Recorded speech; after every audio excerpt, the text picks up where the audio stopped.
They flip, they fly, they lift human beings above their heads, perform elite-level tumbling skills, and train harder than many of the athletes you might know in your life. But even now, decades into its evolution, cheerleading is still fighting for one thing: recognition. Cheerleading isn't just pom-poms and sidelines anymore. It's jam-packed with stunts, tumbling, jumps, and other insane aspects that make each routine very impressive. With all of that being said, it continues to be written off, not just by parents or politicians, but often by schools, large organizations, and even other athletes. Why? To understand why, we have to go back to the beginning. Contrary to popular belief, cheerleading was actually invented by men. It started out as a male-dominated sport. The first recorded cheerleader, Johnny Campbell, was a University of Minnesota student who led a football chant in 1898. At Ivy League schools like Princeton and Harvard, cheerleading was considered a prestigious, even scholarly pursuit.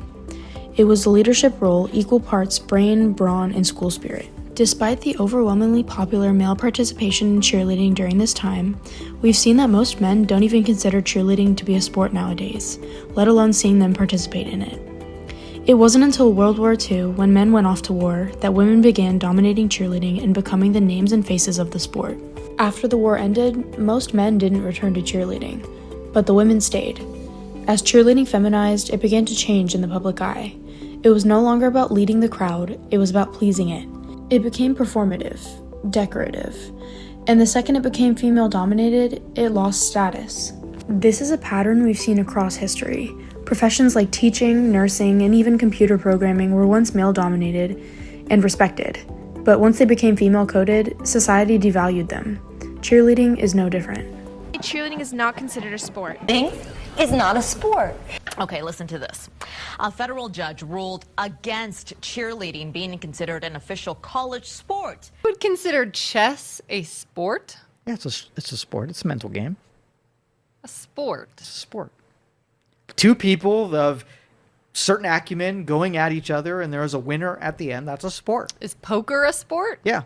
Poker's a sport. You have a bunch of certain acumen that go at each other, and there's a winner at the end. Yeah. Okay. Anything okay. is a sport. Cheerleading is not a sport. That was going to be my next question. Cheerleading is not a sport. Here's my hypothesis.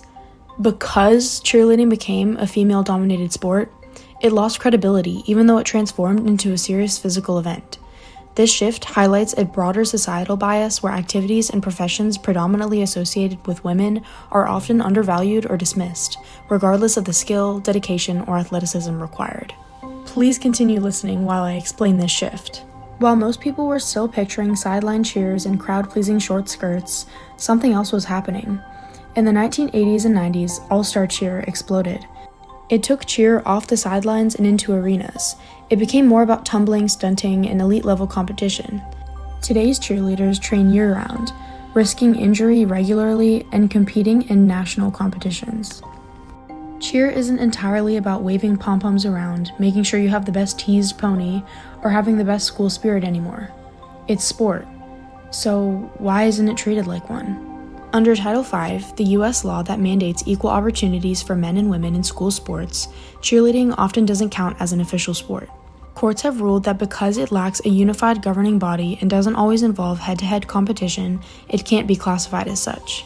This affects funding, scholarships, and recognition, further marginalizing groups like trans cheerleaders who may already face challenges in accessing equitable opportunities. Ironically, cheerleading's female identity keeps it in the limbo. It's competitive enough to be athletic, but too female-coded to be legitimized. Let's be honest, people still don't get it. Because cheerleading is female-dominated, it's been trapped by decades of stereotypes. But cheer is changing. Again.